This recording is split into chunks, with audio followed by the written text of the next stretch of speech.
Rain drummed against the Why windshield in you sheets so thick the world beyond dissolved into really? liquid shadow. Bruno Hayes sat rigid behind the wheel of his black sedan, one hand loose on the leather, the other pressed flat against his thigh, as though anchoring himself to something solid.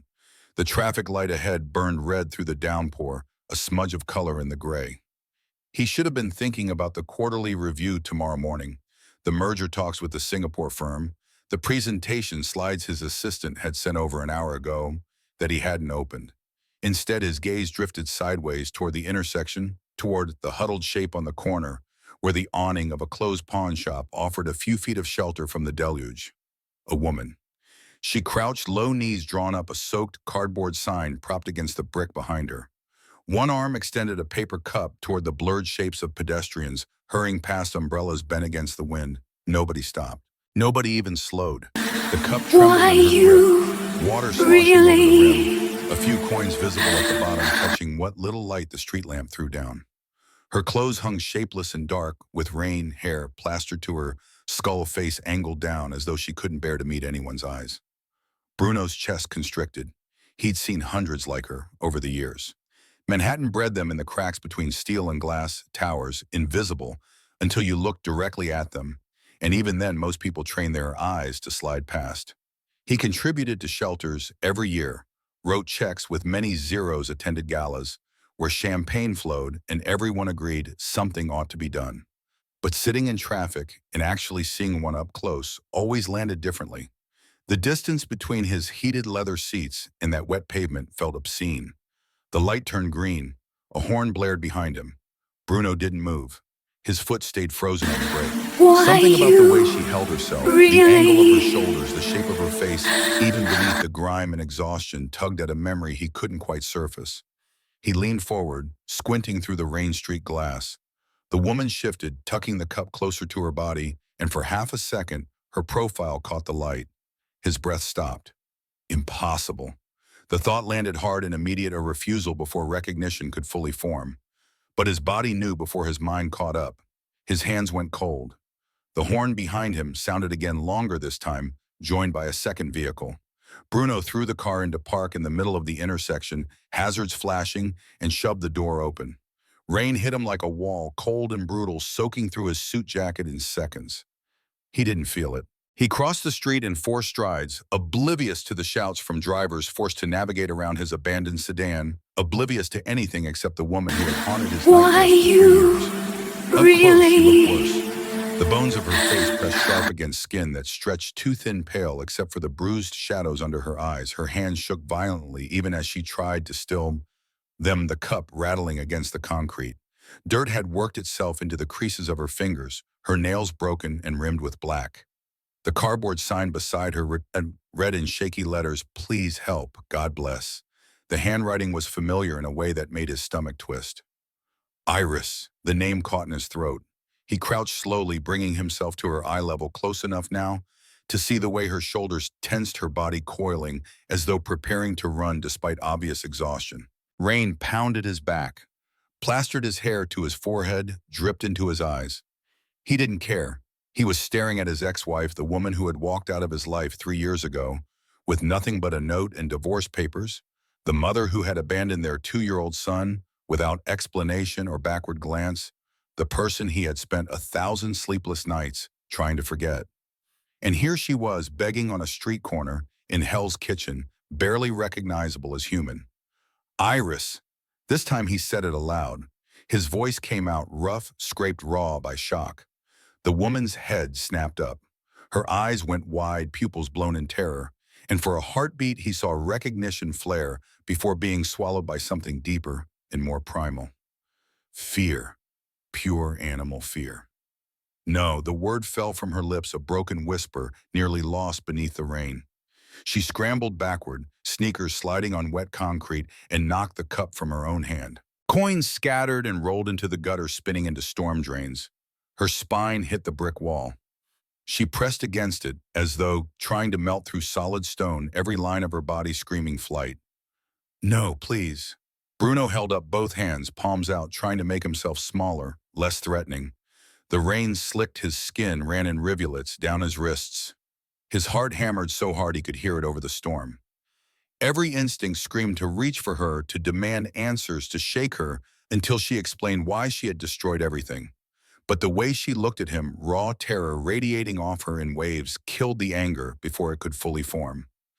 "It's Mickey." He kept his voice low, steady, the tone he used with Ethan during thunderstorms, when his son woke screaming from nightmares. "It's Bruno. You're safe." Recognition flickered across her face again, clearer now, and with it came something worse than fear. Shame. It crashed over her features like a physical blow. Her mouth worked soundlessly, trying to form words that wouldn't come. She shook her head, short, jerky movements, and tears mixed with rainwater on her cheeks. "I'm sorry." Her voice cracked, barely audible. "I'm so sorry. I'll go. I'll just—" Her legs gave out. Bruno lunged forward and caught her before she hit the ground. She weighed almost nothing. His arms closed around a frame of bones and tremors, no substance to her, and the shock of it momentarily eclipsed every other thought. She couldn't be more than 90 pounds. The Iris he remembered had been slender but strong, a dancer's build, all controlled grace and lean muscle. This woman felt like she might shatter at a hard touch. "When did you last eat?" She didn't answer. Her eyes had gone unfocused, staring at something past his shoulder, something he couldn't see. Her breathing came quick and shallow, on the edge of hyperventilating. He touched her shoulder gently, trying to ground her, and she flinched so violently he nearly dropped her. "Iris!" He said her name again, firmer this time, trying to pull her back from wherever her mind had fled. "Look at me." She didn't. Her gaze stayed locked on the middle distance, body rigid in his arms even as she swayed. Bruno made a decision. He shifted his grip, one arm beneath her knees, the other supporting her back, and lifted. She made a small sound of protest but didn't resist. Her head lolled against his chest, damp hair leaving wet streaks on his ruined shirt. He carried her back across the street. A delivery truck laid on its horn as he stepped into traffic. Bruno ignored it. His sedan still sat where he'd left it, hazards blinking, door hanging open. Rain pulled on the driver's seat. He maneuvered Iris into the passenger side, clicked her seatbelt into place with hands that had started to shake, and shut the door as gently as he could. She stared straight ahead through the windshield, expression blank, as though she wasn't entirely present inside her own skin. Bruno circled to the driver's side, slid behind the wheel on the soaked seat, and cranked the heat to maximum. Warm air blasted from the vents. He pulled back into traffic, earning another chorus of horns, and pointed the car toward the Upper West Side. Toward his estate. Toward a home Iris had never seen built with money earned after she left a life constructed deliberately in her absence. The drive took 20 minutes. Iris said nothing. She barely moved except for the constant trembling that seemed to run through her entire body, a fine vibration he could feel through the leather seats. Bruno's mind raced, cycling through 1,000 questions without answers. What was he doing? She had left him, abandoned their son, sent divorce papers through a lawyer with instructions not to contact her, then vanished so completely. Even the private investigator he'd hired found nothing. And yet seeing her like this, broken and terrified and hovering on the edge of collapse, erased every rehearsed confrontation he'd imagined over the past 3 years. The gates to his property opened automatically as he approached wrought iron, scrolling back to reveal a long driveway lined with maples. The house rose at the end, all clean lines and floor-to-ceiling windows. Modern architecture softened by landscaping that had cost more than most people earned in a year. 10 bedrooms, 8 bathrooms, a guest house, infinity pool, gardens that looked professionally maintained because they were. Empty except for him, Ethan, and the nanny who came during the day. He'd bought the place 2 years ago after the second major acquisition, telling himself he wanted space for his son to grow up in. But the truth was simpler and sadder. He needed a home with no ghosts. Now he was bringing one inside. He pulled into the circular drive and killed the engine. Iris hadn't reacted to the house, hadn't shown any sign she'd even registered her surroundings. Bruno came around to her side and opened the door. She looked up at him with hollow eyes. "Your son." The words came out barely louder than breath. "Is he? He's at his grandmother's tonight." Bruno's voice came out harsher than he'd intended. Relief flooded her features, so visible and profound it made his chest ache. Inside, the foyer opened into a space of marble and light, a floating staircase curving up to the second floor, abstract art on the walls that Ethan liked to say looked like someone had sneezed paint onto canvas. Bruno led Iris past all of it to a guest suite on the first floor as far from the main living areas as the layout allowed. The room was decorated in muted grays and whites, impersonal and hotel-like, which felt appropriate. He couldn't put her in a space that felt lived in, not yet. There are clean towels in the bathroom. His words came out, clipped businessman voice, the tone he used when he needed distance. I'll bring you some clothes, and I'm calling a doctor. Iris's head whipped toward him, panic flashing across her face. Please don't. You need medical attention. This wasn't negotiable. Her condition made that clear. I'm not asking. He left before she could argue further, pulling his phone from his pocket as he climbed the stairs to his own room. His hands still shook slightly as he scrolled to Dr. Mitchell's number, the physician he kept on retainer for exactly these kinds of situations, though he'd never imagined using him for something like this. The call connected on the second ring. I need you at my house immediately. Bruno didn't bother with preamble. Mitchell knew him well enough to understand that tone meant urgency. What's the situation? Severe malnutrition, possible exposure trauma. How long will you take? 30 minutes. Make it 20. Bruno ended the call and stood in his bedroom, staring at nothing. Water dripped from his clothes onto the hardwood floor, forming a small puddle around his feet. He was still wearing his ruined suit, still soaked through, but he couldn't seem to move. The shock was finally catching up, settling over him like ice. Iris was downstairs, his ex-wife, Ethan's mother, the woman he'd convinced himself he was better off without. And she'd been living on the streets, for how long? 6 months, all 3 years. The thought made him sick. He forced himself into motion, stripping off the wet clothes and changing into dry jeans and a sweater. Then he went to the guest room down the hall where they kept overflow items, things visitors might need.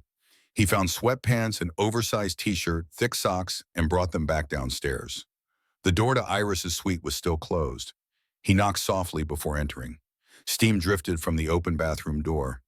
He could hear the shower running, a steady hiss of water against tile.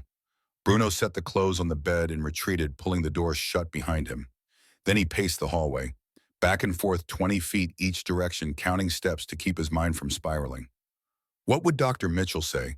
What would he find? And what the hell was Bruno supposed to do after that? The doorbell chimed exactly 19 minutes after the call. Bruno let Mitchell in, a man in his early 60s with silver hair and the kind of calm competence that came from decades of practice. He carried a medical bag and asked no questions beyond the basics: age, symptoms, duration of condition if known. Bruno answered what he could, which wasn't much. Mitchell nodded and followed him to the guest suite. Iris had emerged from the shower. She sat on the edge of the bed, wrapped in a towel, wearing the clothes Bruno had provided. Her hair hung in damp, dark ropes around her face. With the grime washed away, he could see her features more clearly, could trace the familiar architecture of cheekbones and jaw beneath skin stretched too thin. She looked older, haunted, but still her. She flinched when Dr. Mitchell entered, but didn't try to run. The examination took 40 minutes. Bruno waited in the hallway again, listening to the low murmur of Mitchell's voice, asking questions, Iris's responses too soft to make out. When the door finally opened, the doctor's face was carefully neutral, which in Bruno's experience usually meant bad news delivered gently. She's severely malnourished. Mitchell kept his voice low, professional, dangerously underweight, anemic, dehydrated despite the rain. She shows signs of prolonged exposure to the elements in what appears to be extended periods of high stress. I've started her on an IV for the immediate dehydration, but she's going to need careful monitoring. Proper nutrition, reintroduced slowly. Her digestive system likely can't handle regular food quantities yet. Can she talk? Bruno heard the edge in his own voice. Physically, I mean. Yes, Mitchell paused, choosing words carefully. But Mr. Hayes, that woman has been through significant trauma, psychological as well as physical. She shows signs of severe anxiety, possibly PTSD. There's going to be a long road ahead. Be gentle. After the doctor left, leaving behind instructions and prescriptions and a promise to return tomorrow for a follow-up, Bruno stood outside Iris's door for a full minute before knocking. The sound was soft, almost apologetic. When she didn't answer, he pushed it open slowly. She lay in the bed now, propped up by pillows, the IV line running into her left arm. She'd pulled the blanket up to her chest. Her hair was starting to dry, darker now, but still recognizable as the auburn he remembered. Without the grime and exhaustion obscuring her features, seeing her face clearly hit him all over again. The woman he'd loved. Older now, marked by whatever horrors the past 3 years had carved into her, but still fundamentally her. The recognition felt like falling. Thank you, her voice came out rough, directed at the wall rather than him. For helping me, I'll leave as soon as I can. You're not leaving. The words came out harder than he'd intended, almost a command. Her eyes finally met his. They were still that impossible green, the color that had stopped him cold the first time they'd met at that gallery opening 7 years ago. But the light behind them had dimmed, replaced by something flat and empty. I can't stay here. Why not? Because I don't deserve your kindness. Her voice dropped to barely audible. Because I ruined everything. Bruno pulled the chair from the small desk against the wall and positioned it beside the bed, close enough to talk without raising his voice, but far enough that she wouldn't feel trapped. He sat heavily, exhaustion finally catching up to the adrenaline. Rain still hammered the windows, a steady rhythm that filled the silence between them. I spent 3 years hating you. The admission felt both like confession and accusation. 3 years wondering what I did wrong. 3 years trying to explain to our son why his mother didn't want him anymore. 3 years building a life from the pieces you left behind. Iris flinched as though he had struck her. Tears welled in her eyes and spilled over, tracking down her hollow cheeks. She turned her face away, pressing it into the pillow. But seeing you out there tonight, I realized something. He continued, softer now. Whatever happened, whatever drove you away, it wasn't because you were living some better life without us. Nobody ends up begging in the rain by choice. She made a sound that might have been a laugh or a sob. Her shoulders shook silently. Bruno waited, giving her time to collect herself. The IV bag dripped steadily into her arm fluid, working to repair damage that had taken months or years to inflict. How long had she been on the streets? The question burned, but he forced himself not to ask. Not yet. So I need to know. He kept his voice level, reasonable. Why did you leave? And how did you end up on that corner? The silence stretched so long he thought she wouldn't answer. The rain softened, shifting from downpour to steady drumbeat. Somewhere in the house, the heating system kicked on with a low hum. Iris's breathing gradually evened out, the trembling in her hands subsiding to occasional shivers. When she finally spoke, her voice was so quiet he had to lean forward to hear. I thought I was protecting you. The words landed like stones. Bruno frowned, trying to parse meaning from a sentence that made no sense. Protecting us from what? Iris closed her eyes. A fresh tear slid down toward the pillow. I thought if I stayed, someone would kill me. And maybe hurt you and Ethan too. The room went very cold. Bruno's pulse kicked up, a slow, heavy thud he could feel in his temples. Somewhere in his mind, rational thought tried to assert itself, offering explanations, paranoia, mental illness, some kind of breakdown. But the raw fear in her voice, the way she'd reacted to him on that street corner, suggested something different, something real. What are you talking about? Not tonight. She opened her eyes but wouldn't meet his gaze. I can't, not tonight. Every instinct told him to push, to demand answers, to refuse to let her shut down. But Mitchell's warning echoed, be gentle. That woman has been through significant trauma. Pushing too hard could send her spiraling, or worse, send her running. And despite everything, despite 3 years of anger and hurt and unanswered questions, Bruno found he couldn't bear the thought of her disappearing again into the night. Get some rest. He stood the chair, scraping softly against hardwood.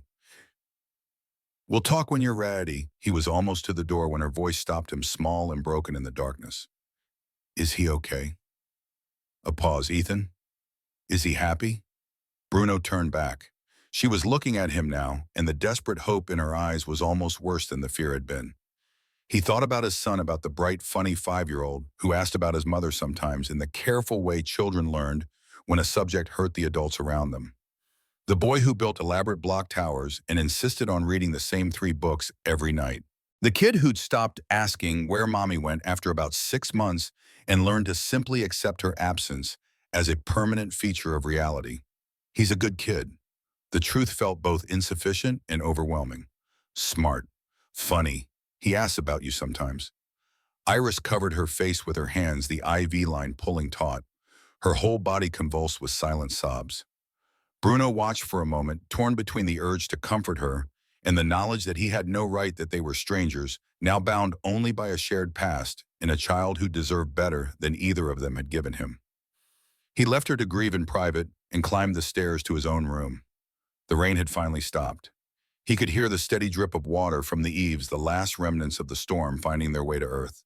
Bruno sat on the edge of his king-size bed, still perfectly made, because he rarely slept well enough to disturb the covers these days, and stared at his phone. The screen showed 17 missed calls, a dozen text messages, most from his assistant, Kelly, wondering where he'd disappeared to after leaving the office.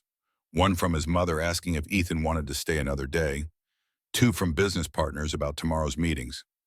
He ignored all of them and scrolled to a contact he hadn't used in over 2 years.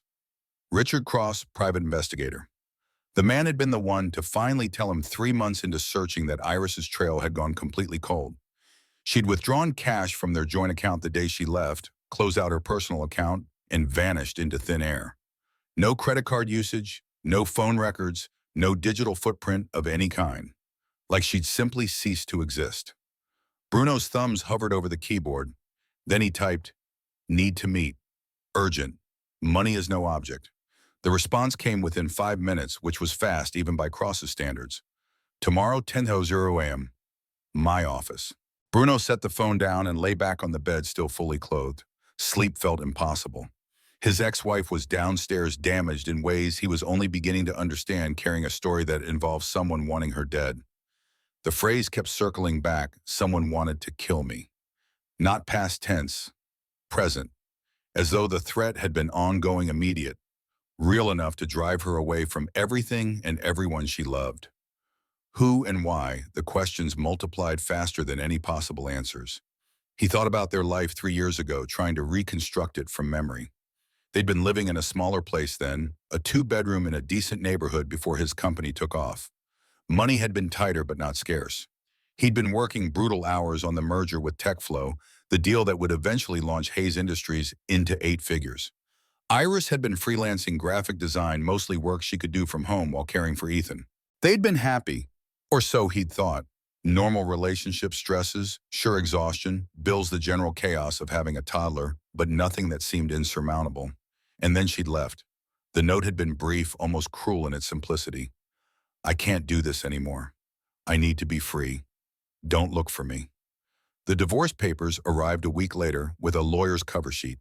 She'd signed away all claim to assets, asked for nothing, wanted no contact. Like she was in a hurry to sever every tie. At the time, he'd been devastated, then angry, then numb. Eventually, he'd convinced himself it was for the best, that she'd never really loved them, that he and Ethan were better off without someone who could walk away so easily. Except she hadn't walked away. She'd been driven. Bruno's mind kept circling back to that, trying to make the pieces fit. Someone had threatened her badly enough that she'd rather spend 3 years on the streets than risk staying. That kind of fear didn't come from nowhere.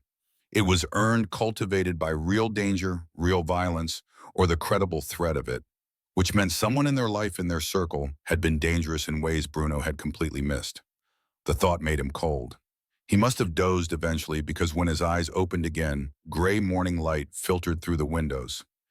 His neck ached from sleeping wrong, and his phone showed a battery warning. 6:30 a.m. The house was silent except for the usual sounds of settling wood and distant traffic. Bruno hauled himself upright, splashed water on his face in the bathroom, and changed into running clothes. He needed to clear his head before the meeting with Cross. Downstairs, he checked on Iris. She was sleeping, or appeared to be curled on her side with the blanket pulled up to her chin. The IV bag was nearly empty. He made a mental note to call Mitchell and retreated to the kitchen. Coffee. He needed coffee. The machine hissed and burbled, filling the space with warmth and bitter aroma. He'd just poured his first cup when footsteps on the stairs made him turn. Iris stood in the doorway, swimming in the oversized clothes he'd given her. She'd attempted to tie her hair back with what looked like a rubber band from somewhere. Dark circles ringed her eyes, but she was upright, awake, and seemed more present than she had been last night. Morning, Bruno kept his voice neutral, following her lead. "There's coffee if you want it." She nodded and moved into the kitchen slowly, like someone navigating unfamiliar terrain.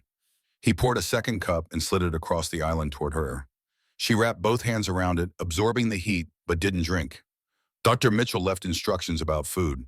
Bruno gestured toward the refrigerator. I can make you something light. Broth maybe, or toast. I'm not really hungry. You need to eat. Again, that edge of command crept into his voice. He couldn't help it. The sight of her wasting away was physically painful. Mitchell said your body isn't used to regular food anymore. We have to reintroduce it slowly. Okay? She said it so quietly he almost missed it, then took a tentative sip of coffee. Her hands still trembled slightly. Bruno started heating chicken broth on the stove, easy on her stomach, something with some nutritional value. They stood in silence while it warmed the kitchen, filled only with the sound of liquid beginning to bubble. When he set the bowl in front of her, she stared at it for a long moment before picking up the spoon. She managed 3 sips before setting it down, looking vaguely nauseated. Bruno didn't push. 3 sips were better than nothing. I have a meeting this morning. He checked his watch. I'll be gone a few hours. There's food in the fridge. Mitchell will stop by around noon to check on you and change the IV. She nodded, still not meeting his eyes. Iris, he waited until she looked up. I meant what I said last night. You're not leaving. Not until we figure this out. Something flickered across her face, too complex to read. Then she looked back down at the broth. Bruno grabbed his keys and headed out. Richard Cross's office occupied the 3rd floor of a building in Midtown that had seen better decades. The elevator was ancient and groaning, the hallway carpet worn thin. But Cross himself was sharp as ever, a man in his mid-50s, with the kind of weathered face that suggested he'd seen things most people only read about. He'd been a cop once, back in the 90s before going private. Bruno had hired him twice once to investigate a potential corporate spy, once to find Iris. Cross stood when Bruno entered, shook his hand firmly, and gestured to the chair across from his desk. The office was cluttered with file boxes and outdated tech, but organized chaos rather than genuine mess. A large whiteboard on one wall was covered in case notes for something else, strings connecting photos and names. You sounded urgent on the phone. Cross settled back into his chair. What's going on? Bruno told him. Everything. Finding Iris, her condition, the cryptic warning about someone wanting to kill her. Cross listened without interrupting, occasionally making notes on a legal pad, his expression neutral. When Bruno finished, the investigator leaned back and steepled his fingers beneath his chin. You believe her? The question caught Bruno off guard. Did he? A day ago, if someone had told him Iris was spinning paranoid delusions, he might have bought it. But remembering the raw terror in her eyes, the way she'd lived for 3 years rather than come home, made disbelief impossible. Yes, the word came out certain. I believe something happened that made her afraid enough to disappear completely. Whether it was as extreme as she thinks, I don't know, but it was real to her. Real enough to abandon everything. Cross nodded slowly. I'll need access to your old place, the one you lived in when she left. Any security footage from back then, if you still have it. Phone records. Anyone who had regular contact with your wife before she disappeared. I found a hard drive last night. Bruno had almost forgotten in the chaos. Backed up security cam footage from the old house. It's labeled 3 days before she left. Cross's eyebrows went up. Bring it by this afternoon. I'll go through it frame by frame. What else do you need to talk to her eventually? Not today.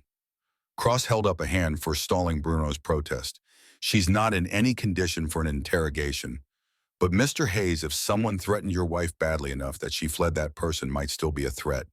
To her, maybe to you. Time matters in these situations. The longer we wait, the colder the trail gets. Give me a week. Bruno's voice was steel. She's barely holding it together. Push her too hard and she'll run again. Cross studied him for a long moment, then nodded. 1 week, but I start the background work today. Anyone who was in your life 3 years ago, I'm going to dig into. That means friends, family, employees, neighbors, everyone. Fine. The meeting lasted another 30 minutes as Cross outlined his approach, the resources he'd need, the retainer he'd require. Bruno signed off on everything without hesitation. Money felt meaningless, measured against understanding what had shattered his family. When he finally left the office, the morning sun was climbing higher, burning off the last traces of rain. The city looked washed clean, steaming slightly as heat met moisture. Bruno headed home. Dr. Mitchell's car sat in the driveway. Bruno found him in the guest suite with Iris finishing up the IV swap. She looked marginally less gray than she had that morning, though the improvement was probably more hydration than actual recovery. Mitchell caught Bruno's eye and tilted his head toward the door. They stepped into the hallway. She ate some soup this morning. Not much, but it's a start. The doctor kept his voice low. Her vitals are stabilizing. She should be strong enough to move around by tomorrow, though I'd advise against anything strenuous. And mentally, that's going to take longer. Mitchell's expression was grave. I prescribed medication for the anxiety, but she refused. Said she needs to stay alert. Alert for what? She wouldn't say. But Mr. Hayes, in my professional opinion, your ex-wife has been living in a state of hypervigilance for an extended period. Fight or flight mode constantly activated. That does damage to the nervous system that doesn't heal quickly. She's going to need therapy. Serious sustained therapy. And time. After Mitchell left, Bruno stood outside Iris's door again, that now familiar hesitation settling over him. Every interaction felt like navigating a minefield. He knocked softly and entered without waiting for a response. Iris sat by the window wrapped in a blanket, staring out at the garden. She'd managed to pull her hair back into a loose knot. "How are you feeling?" The question felt inadequate, but he didn't know what else to ask. "Better." She glanced at him briefly, then away. "Thank you for everything." Bruno sat in the chair he was starting to think of as his positioned, close enough for conversation but outside her immediate space. "Ethan comes home tomorrow. I need to know what to tell him." Something flickered across her face. Pain, longing, fear all tangled together. "Tell him I'm a friend, someone you're helping. He won't remember me anyway. He was too young. He asks about you." Bruno's voice was quiet but firm. "Where you went, why you left. If you didn't love him." Tears streamed down her face instantly. "I love him more than anything. That's why I left. Then help me understand, please." She pulled the blanket tighter around her shoulders, knuckles white where she gripped the fabric. The garden outside the window showed the first green signs of spring bulbs pushing up through mulch branches starting to bud. Life renewing itself. Inside, Iris looked like she was barely clinging to existence. 3 years ago, her voice came out flat, reciting facts. "Ethan was 2 years old. You were working on that big merger with TechFlow. You were at the office 18 hours a day, sometimes more." Bruno remembered. Those months had been brutal, constant negotiations and due diligence, flying to San Francisco twice a week, sleeping 4 hours if he was lucky. He'd thought at the time that Iris understood that she was being patient with his temporary insanity because the payoff would set them up for life. Instead, he'd been so buried in work, he'd missed every sign that his marriage was disintegrating. "I started getting letters." Iris continued, still staring out the window. "Anonymous. They came into the house, slipped under our door, sometimes at 3 in the morning while we were sleeping." Bruno's blood went cold. "What did they say?" "Leave Bruno or die." Her voice dropped to almost nothing. Over and over. Different words, same message. Sometimes just 2 sentences. Sometimes pages describing what they'd do to me if I didn't go. Jesus Christ. "Why didn't you tell me I tried?" She finally looked at him, and the exhaustion in her eyes was so deep it seemed to have weight. "Remember that night I said we needed to talk? You got a call from your partner at 10 p.m. You left. It was 2 in the morning before you came home, and I was already asleep." He did remember, vaguely. Garrett had called in a panic about something in the contracts. Bruno had driven to the office, spent 4 hours sorting it out, crawled home sometime before dawn. The next morning, Iris had been distant, but he'd assumed she was just tired. He'd kissed her forehead, promised they'd talk soon, and left for another 16-hour day. The guilt hit him like a physical blow. "I tried twice more." Iris's voice stayed matter-of-fact, as though she was describing something that happened to someone else. "You were in meetings, or on planes, and the letters kept coming. So I started thinking maybe it was a prank. Some kid in the neighborhood, bored teenagers trying to scare people. But it wasn't. No." She turned back to the window. "I started noticing things. A car parked outside our house at odd hours.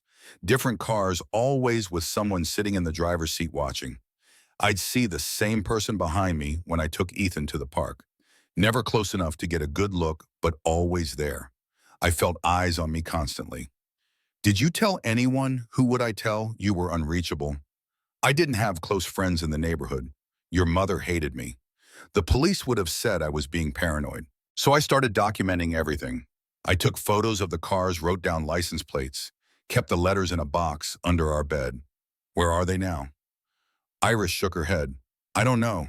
When I left everything. I couldn't risk taking anything that might be traced. I had 20 minutes to grab what I could carry. I chose survival over evidence. What changed? You said you thought it was a prank at first. What made you realize it was real? She was quiet for so long. Bruno thought she wouldn't answer. Outside, a bird landed on the windowsill, pecked at something, flew away. The sun moved behind a cloud, dimming the light in the room. When Iris finally spoke again, her voice was barely audible. One night I woke up and the bedroom window was open. I know I locked it. I checked it twice before bed because I was already so afraid. But it was open, wide open, and there were muddy footprints on the windowsill. Someone had been inside our house while we slept. Bruno's hands gripped the armrests hard enough that his knuckles turned white. The thought of someone climbing through their window, standing in the room where his wife and son slept, made him physically ill. You should have told me then. Right then. I wanted to. Iris's voice cracked. But you were in New York for that week. I called you 3 times. You were in back-to-back meetings. You texted that you'd call me back and never did. So I told myself I was being irrational. Hormones, paranoia. I'd locked the window, forgotten, and the wind blew it open. The footprints were from the landscaper. I convinced myself of anything except the truth, which was that someone was escalating. Someone wanted me terrified enough to leave on my own, but when I stayed anyway, they moved to the next phase. What phase? She looked at him then, and her eyes held something dark and final. They tried to kill me. The words landed like a physical blow. Bruno's mind reeled, trying to process, trying to find an alternative explanation. Iris kept talking, her voice steady now, as though having started this story, she needed to finish it. I was crossing the street near our house. Daytime, bright sun. I looked both ways, the road was clear, and I stepped off the curb. A car came out of nowhere. It didn't swerve to miss me. It didn't brake. It aimed right at me and accelerated. The accident. Bruno's voice sounded distant in his own ears. You told me it was a hit and run. It was. But it wasn't an accident. Her hands twisted in the blanket, knuckles white. Someone was trying to kill me. I spent 3 days in the hospital. The doctor said it was a miracle I didn't lose Ethan. A miracle he survived the impact. You were pregnant 8 weeks. I hadn't told you yet because you were so stressed with the merger. I wanted to wait for the right time. Iris laughed bitterly. There never was a right time. Bruno couldn't speak.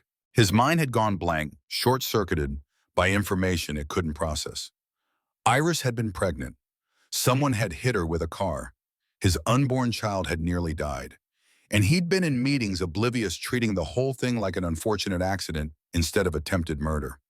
After that, I couldn't think straight. Iris continued into the silence. I was so afraid all the time. Afraid to sleep. Afraid to leave the house. Afraid every car on the street was going to jump the curb and finish what they'd started. I kept thinking about who could hate me enough to do this, and I kept coming back to one person. Who? Your mother. The name hung in the air between them, like accusation and confession both. Bruno's chest constricted. His mother had never approved of Iris, had made that abundantly clear from the moment he'd introduced them. She'd wanted him to marry someone from their social circle, someone with family money and connections. A graphic designer from Oregon with art school debt didn't fit the picture she'd painted for his future. She'd been cold, occasionally cruel, definitely manipulative. But murder, she told me at our wedding that I'd never be good enough for you. Iris's voice was hollow. That I was dragging you down. That eventually you'd realize your mistake. She said she'd make sure you did. That doesn't mean I know. Iris cut him off. I know it sounds insane. I had no proof, just letters with no fingerprints and a car that was never found. Who was going to believe me? Your own mother. The police would have laughed me out of the station. I would have believed you. But even as Bruno said it, the words felt hollow. Would he have 3 years ago when he was buried in work and exhausted, and his mother had been actively involved in his life, helping with Ethan, offering advice on the business? If Iris had come to him with this story, with no evidence beyond anonymous letters, and her own fear, would he have taken her seriously? Or would he have suggested therapy? Maybe time off, some way of explaining away what felt impossible. Would you really? Iris met his eyes, and the challenge in them was devastating. Would you really have believed your wife over your own mother with no proof? Or would you have thought I was having some kind of breakdown, postpartum psychosis maybe? stress, anything except the truth. Bruno wanted to argue, wanted to insist he'd have stood by her, believed her, protected her. But the honest answer stuck in his throat. He didn't know. And that uncertainty must have shown on his face because Iris nodded slowly. I decided the only way to keep Ethan safe was to leave. If I disappeared, whoever wanted me dead would stop. You could raise our son in peace. He'd grow up without his mother, but at least he'd grow up alive. So you signed divorce papers and vanished. Bruno's voice was rough. You made it look like you wanted out, like you'd found someone else. I thought if you hated me, it would be easier. You'd move on, maybe even meet someone who deserved you. The tears were flowing freely now, and Ethan would have a mother who could actually keep him safe instead of one who brought danger to his doorstep. For 3 years, the magnitude of it was crushing. You lived on the streets for 3 years because you thought it would protect us. I lived in shelters at first, cheap motels when I could find under-the-table work. But I couldn't use my real name, couldn't apply for courts that needed background checks or references. Eventually, even the cash dried up. I just disappeared into the streets, became invisible. And every day I told myself Ethan was safe, that it was worth it. The silence that followed was enormous. Bruno sat with his head in his hands trying to process the enormity of what Iris had just told him. Someone had terrorized her for months. Someone had tried to kill her and his unborn child. Someone had driven her away from everything she loved, and he'd been too busy making money to notice.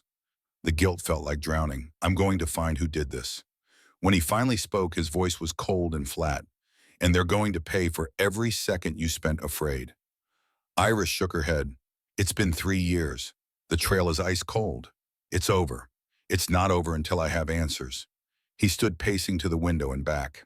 I've already hired an investigator. He's going to go through everything from back then. Security footage, phone records, everyone who had contact with you. We'll find them. And then what? Iris's voice turned sharp. What are you going to do, Bruno?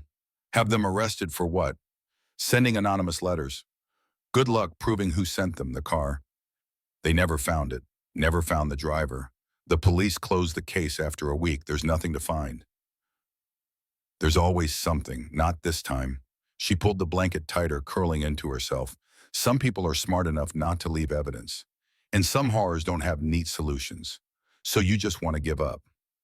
Let whoever did this walk free. I want to survive. Iris's voice broke. I want to see my son grow up. I want to stop being afraid every second of every day. I want to feel human again. Finding them won't do any of that. It'll just drag me back into the nightmare. Bruno opened his mouth to argue, then closed it. She was right in a way that made him furious. Even if they found evidence, even if they proved who'd terrorized her, it wouldn't undo 3 years on the streets. Wouldn't erase the trauma carved into her bones.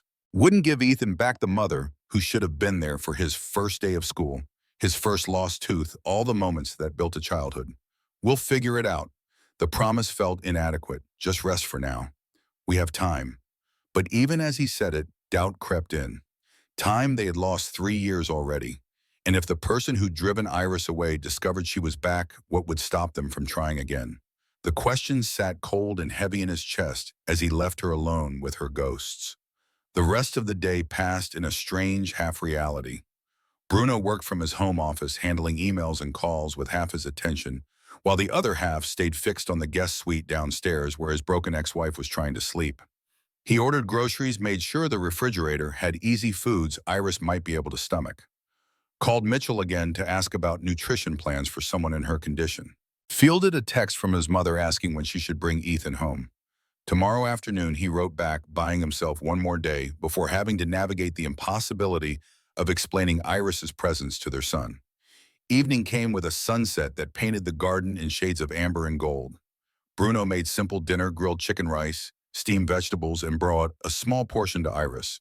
She managed half of it before pushing the plate away, looking nauseated. Progress, he told himself. Small steps. She was eating. That mattered.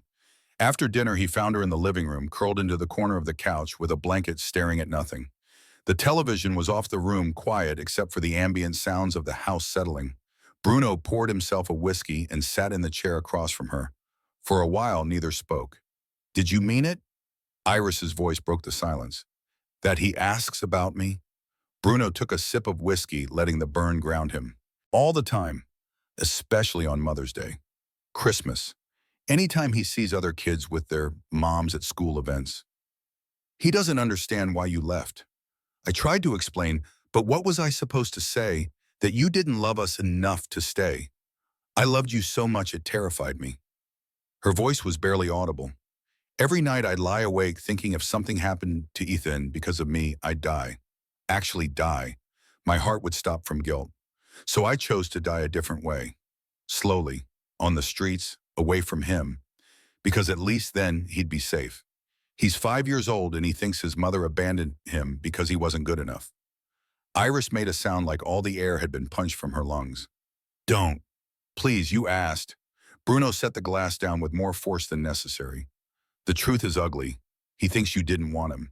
And I spent 3 years confirming that belief because I thought it was true. Because you made me think it was true. I'm sorry. The words dissolved into sobs. I'm so sorry. I didn't know what else to do. I was so afraid and I couldn't think and I thought, you thought leaving was the only option. Bruno's anger evaporated as quickly as it had risen, replaced by exhaustion. And maybe it was. I don't know. I wasn't there. I wasn't paying attention. I failed you long before you left. They sat in silence again, both drowning in different versions of guilt. Outside, the last light faded. Stars began to emerge in the darkening sky. Bruno thought about tomorrow, about bringing Ethan home to a house that contained a woman his son wouldn't remember, about trying to explain the unexplainable, about rebuilding something from ruins. I'll tell him you're a friend who needs help, Bruno finally said. Someone I knew from before who's staying with us for a while. We'll take it slow. Let him get used to you being here before. Before what? Iris looked at him with hollow eyes. Before we tell him I'm his mother, the woman who chose to beg on streets, rather than raise him. That's a story that ends well. Before we figure out what comes next. Bruno stood suddenly too tired to keep navigating this conversation. Get some sleep. Tomorrow's going to be hard. He climbed the stairs to his room and lay awake until the early hours, staring at the ceiling, trying to see a path forward through the impossible tangle of the present. His ex-wife was downstairs, traumatized and fragile. His son would be home in less than 24 hours, unaware that his world was about to shift on its axis. And somewhere out there, someone who'd driven Iris away through terror and violence was walking free, possibly not even knowing she'd survived to return. The thought kept him awake long past midnight, mapping possibilities, discarding plans, trying to find some way to protect everyone he loved from threats both known and hidden. By the time he finally slept, the sky was already beginning to lighten with the first hint of dawn. Morning arrived whether he was ready or not. Bruno forced himself through a shower and shaved, dressed in clothes that felt wrong against his skin, everything too tight or loose. Downstairs, he found Iris already awake, sitting at the kitchen island with the cup of coffee he'd started before heading upstairs. She'd attempted to brush her hair. The effort showed. Ethan comes home at 3. Bruno poured his own cup, strong and black. My mother's bringing him. I'll keep the visit short. Iris nodded, not meeting his eyes. The day crawled forward. Bruno worked or tried to. Richard Cross called around 11 to say he'd started going through the hard drive footage, that there were things worth discussing, but he wanted to complete the review first. Mitchell stopped by at noon to check Iris's vitals, pronounce her stable, and leave more instructions about nutrition and medications she continued refusing. The hours felt elastic, stretched thin by anticipation and dread. At 3:15, Bruno's phone buzzed with a text from his mother. We're here. He met them at the front door. Ethan burst in with his usual energy, talking about the movie they'd watched, the park visit, a squirrel he'd named Jeffrey. Bruno's mother followed, elegant as always in tailored clothes and perfect makeup, her expression carefully neutral when she saw Bruno's face. Everything all right? She kept her voice low for adults only. You look terrible. Fine, long night. Bruno crouched to Ethan's level. Hey, buddy, did you have fun at Grandma's? The best. Can we go to the park now? It's not raining anymore. In a bit. First, I need to tell you something. Ethan's face fell slightly, the way it always did when adult seriousness intruded on his world. Did I do something wrong? No, nothing like that. Bruno glanced up at his mother, who was watching with sharp eyes that missed nothing. A friend of mine is staying with us for a while. She's been sick and needs somewhere safe to recover. Her name is Iris. You might see her around the house. Is she nice? Yes. Very nice. But remember, she's not feeling well, so we need to be quiet and respectful. Okay? Okay. Ethan's attention was already wandering toward the stairs. Can I show her my Lego spaceship? Maybe later. Why don't you go put your backpack in your room? I need to talk to Grandma for a minute. Ethan raced upstairs, a blur of 5-year-old energy and complete lack of suspicion. Bruno's mother waited until he was out of earshot before speaking. Iris, her voice was careful, probing. That's an unusual name. Don't think I know anyone she's from before. Bruno cut her off, not wanting to have this conversation, not with her. Not now. Old friend who fell on hard times. I'm helping her get back on her feet. How generous of you. The tone suggested she didn't buy a word of it. You've always had such a soft heart for strays. She's not a stray. The edge in Bruno's voice made his mother's eyebrows rise slightly. She's someone who needed help. I could provide it. End of story. Of course. His mother smoothed her jacket, preparing to leave. Well, if you need anything, you know where to find me. After she left, Bruno stood in the foyer for a long moment, tension slowly releasing from his shoulders. That woman had a talent for making him feel simultaneously guilty and defensive. He headed toward Iris's suite to warn her that Ethan was home. He found her standing by the window, staring out with the fixed intensity of someone trying to memorize a view they might never see again. He's here. Bruno kept his distance. Ethan, he's upstairs putting his things away. You don't have to see him if you're not ready. I heard his voice. Fresh tears tracked down her face. He sounds so different, so grown up. He's 5 now, almost 6. I missed everything. The words came out choked. His first day of school, learning to ride a bike, all of it. You're here now. Bruno's voice was gentler than he felt. That has to count for something. Before Iris could respond, the patter of small feet announced Ethan's return. He appeared in the doorway, curiosity bright on his face, and stopped short when he saw Iris. For a moment, both of them froze. Mother and son separated by 3 years, in an ocean of pain staring at each other across a guest suite that felt simultaneously too large and too small. Are you the sick lady? Ethan's voice held no accusation, only the straightforward interest of a child. Dad said you needed help. Iris opened her mouth, nothing came out. She looked at Bruno, panic flaring in her eyes, and he stepped forward quickly. This is Iris. He kept his voice light normal. She's staying with us for a while, like I said. Iris, this is my son, Ethan. Why do you need help? Ethan took a step closer, peering at her with the frank assessment children specialized in. Are you very sick? I was. Iris's voice came out rough, unpracticed. But I'm getting better now. Your dad's been very kind to let me stay here. Dad's the best. Ethan said it with the absolute certainty of a child who still believed in heroes. He can fix anything. The innocence of it broke something visible in Iris's expression. She turned away sharply, one hand pressed to her mouth. Bruno caught Ethan's shoulder before he could ask what was wrong. Remember what I said about Iris needing quiet? Why don't you go play in your room for a bit? Maybe we can go to the park before dinner. Okay. Ethan cast one more curious look at Iris, then bounded off with the resilience of a kid whose world still made sense. Bruno waited until his footsteps faded before approaching Iris. I can't do this. She was shaking. I thought I could. I thought I was strong enough. But seeing him, hearing his voice, knowing he doesn't know who I am, I can't. You don't have to do anything except breathe right now. Bruno kept his voice level. One moment at a time. That's all either of us can handle. She nodded but didn't look convinced. Bruno left her alone, unsure whether that was kindness or cowardice, and went to find his son. Ethan was in his room, sprawled on the floor, surrounded by Lego pieces, working on the spaceship he'd mentioned. Bruno sat down beside him. What do you think of Iris? He kept the question casual.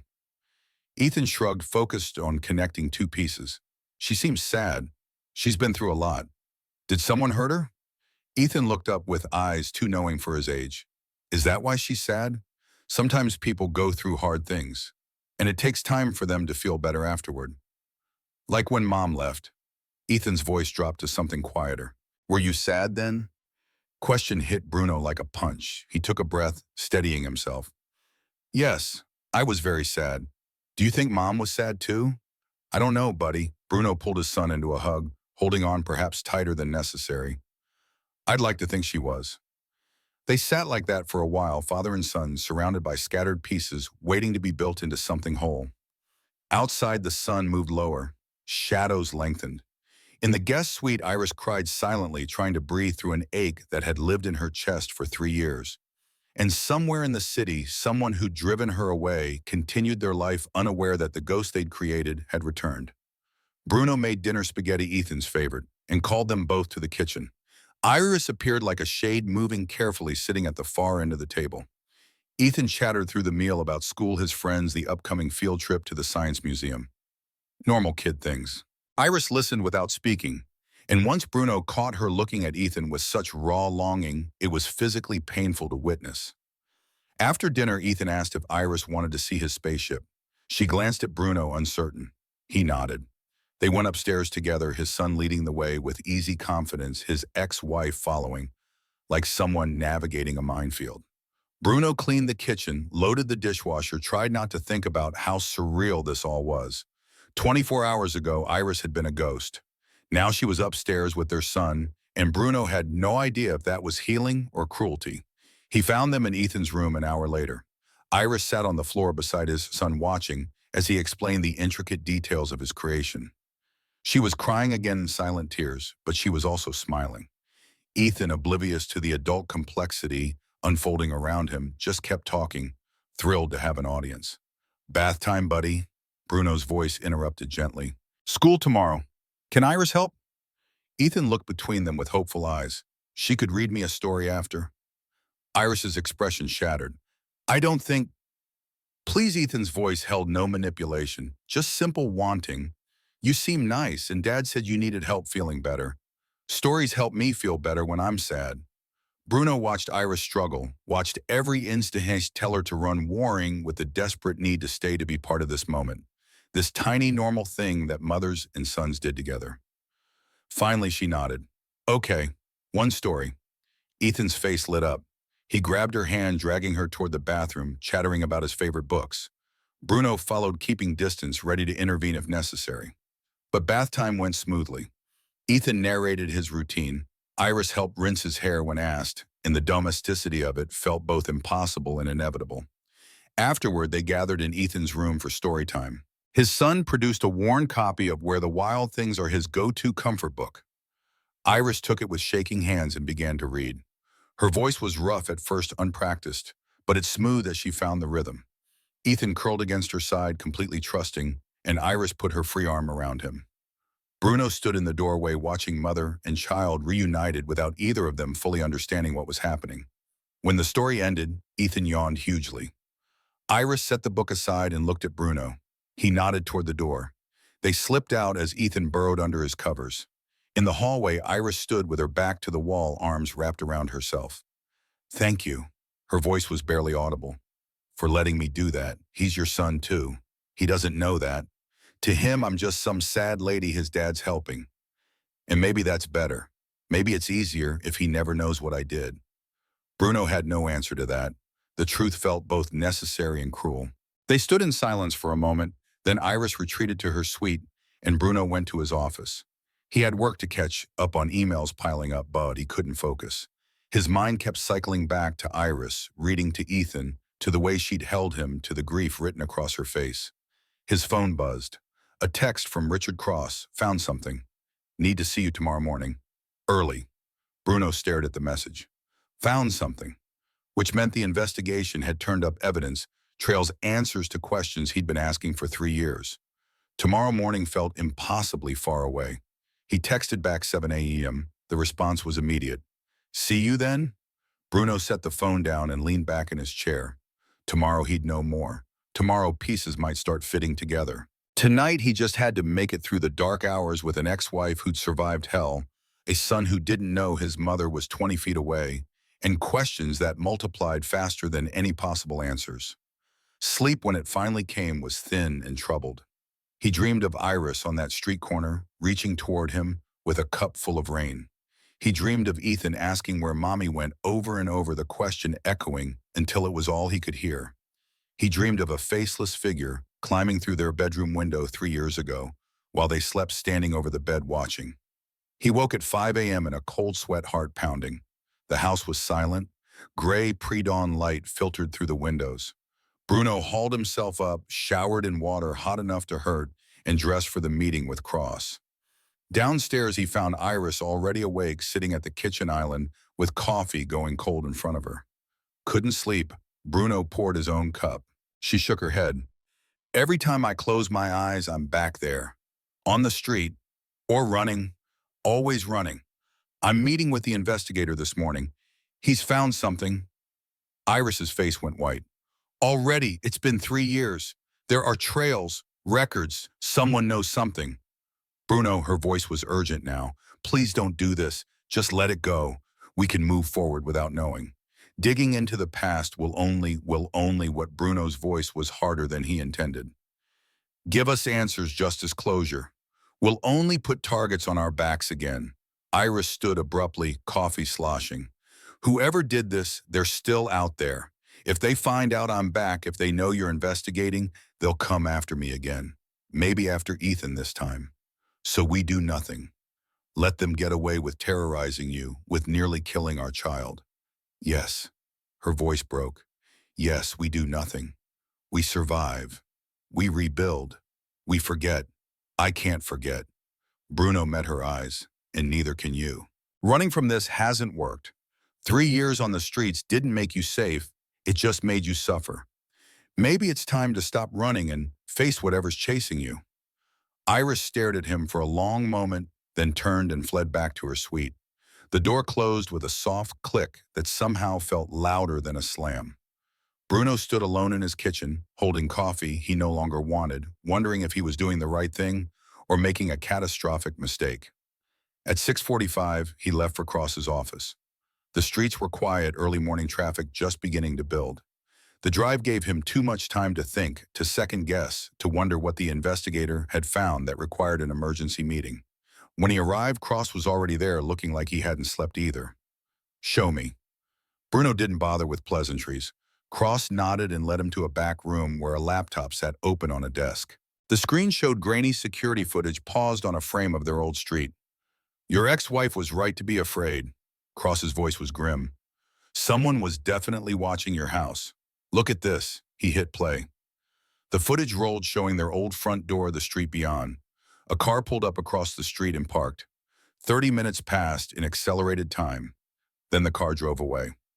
Cross skippered forward. The same car returned the next day. And the next. Always parking in view of the house. Always staying 20 to 40 minutes before leaving. I ran the plates. Cross switched to a different window showing DMV records. Registered to a woman named Kelly Mitchell. Does that name mean anything to you? Bruno's blood went ice cold. The room tilted slightly. Kelly, his assistant, his right hand for 5 years. The person who'd been by his side through every major deal, who brought him coffee exactly how he liked it, who'd consoled him after Iris left. She works for me. His voice sounded distant. She's my executive assistant. Cross's expression was grim. There's more. Let me show you the accident footage.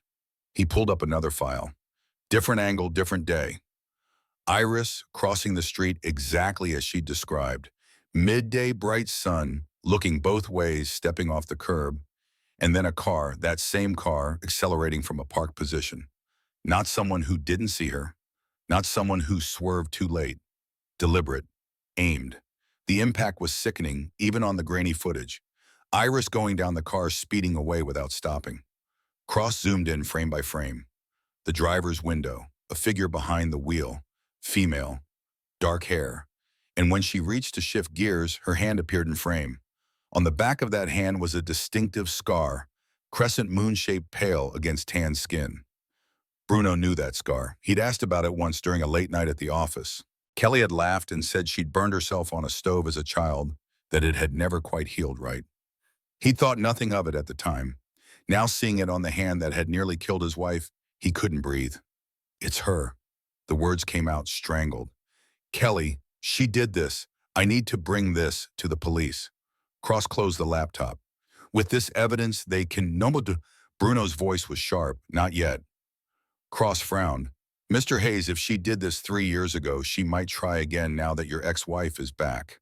We need to be smart. Bruno's mind was racing.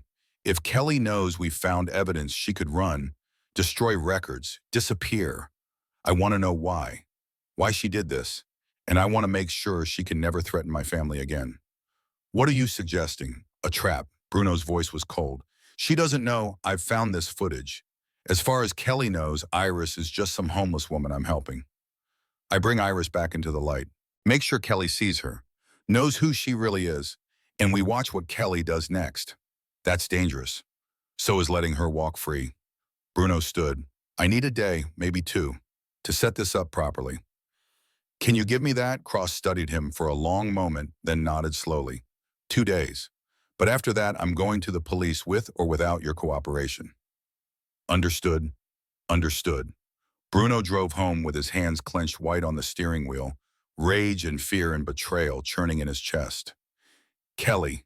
He trusted her with his schedule, his passwords, access to his home, and his son. And she'd use that trust to terrorize Iris, to drive her away, nearly kill her. The reasons why couldn't matter because no explanation would make it forgivable. When he got home, Iris was in the living room, still dressed in the clothes from earlier, staring at nothing. Bruno sat across from her. It was my assistant. His voice was flat. Kelly, she was watching our house. She's the one who hit you with the car. I saw the footage. Iris's face went absolutely white. No, I saw the scar on her hand. The footage is clear enough. It was her. Why would she? Iris shook her head, trying to process. Your assistant, I barely knew her. We met maybe twice. Why would she want to hurt me? I don't know, but I'm going to find out. Bruno leaned forward. And I need your help to do it. He explained the plan. Bring Iris back into public view. Make sure Kelly knew who she was. Watch what Kelly did next. Set the trap and wait for her to spring it. Iris listened with growing horror. You want to use me as bait? Her voice shook. You want to dangle me in front of the woman who tried to kill me and see what happens. I want justice. Bruno's voice was hard. I want her to pay for what she did. And yes, there's risk. But we'll have people watching. Cross will monitor everything. She won't be able to hurt you again. You can't promise that. Iris stood pacing. You don't know what she's capable of. She's been close to you for years. She knows your security, your patterns, everything. This is insane. More insane than letting her go free. Bruno stood too, meeting her eyes. She drove you into 3 years of hell. She nearly killed our child. She deserves to rot in prison, and this is how we make sure that happens. And if she succeeds this time, if she kills me for real, then what? Then I make sure she never sees daylight again. Bruno's voice dropped to something cold and final. But that won't happen. I won't let it. They stared at each other, the space between them filled with all the history and hurt and impossible choices that had brought them to this moment. Finally, Iris nodded. Okay. Her voice was barely audible. I'll do it, but if this goes wrong, it won't. Bruno hoped he sounded more confident than he felt. They spent the rest of the day planning. Bruno called Cross back, outlined the strategy, got the investigators' reluctant agreement to provide surveillance. They'd install more cameras, hidden ones covering every angle. Cross would watch the feeds in real time. Bruno would make sure Kelly knew Iris was there, make sure she understood exactly who this woman was. And then they'd wait. That night, after Ethan was in bed, Iris came to Bruno's office where he sat reviewing security protocols. She stood in the doorway wrapped in one of his old sweaters she'd found somewhere. I never stopped loving you. The confession fell into the quiet room like a stone into still water. Through everything, through all the fear and the pain and the years of running, I never stopped. Bruno looked up at her, this ghost who'd come back to life, this woman who'd sacrificed everything she was to protect what she loved. Something in his chest cracked open. I never stopped either. The admission felt both like relief and surrender. I tried. God knows I tried, but I couldn't. What do we do now? Her voice was small. We start over. Not where we were, where we are. Two broken people who love each other, trying to figure out how to be a family again. Iris moved into the room, crossed to where he sat, and touched his face with trembling fingers. He caught her hand, held it against his cheek, and for the first time in 3 years, allowed himself to hope. But outside in the city that never slept, Kelly Mitchell was going about her evening unaware that the ghost she'd created had returned. Unaware that the trap was closing. unaware that her carefully constructed life was about to detonate. The storm was coming, and this time Bruno would make sure Iris wasn't facing it alone. Morning arrived with crystalline clarity, the kind of sharp winter light that made everything feel exposed. Bruno stood in his kitchen, nursing coffee that had gone lukewarm, watching Iris push scrambled eggs around her plate without eating. Ethan had left for school 20 minutes ago, chattering about show and tell, oblivious to the tension radiating between the adults he'd left behind. The plan was simple in theory, dangerous in execution. Bruno would call Kelly, casually mention that his ex-wife had returned and was staying at the house. Let that information settle. Then they'd wait for Kelly to make her move.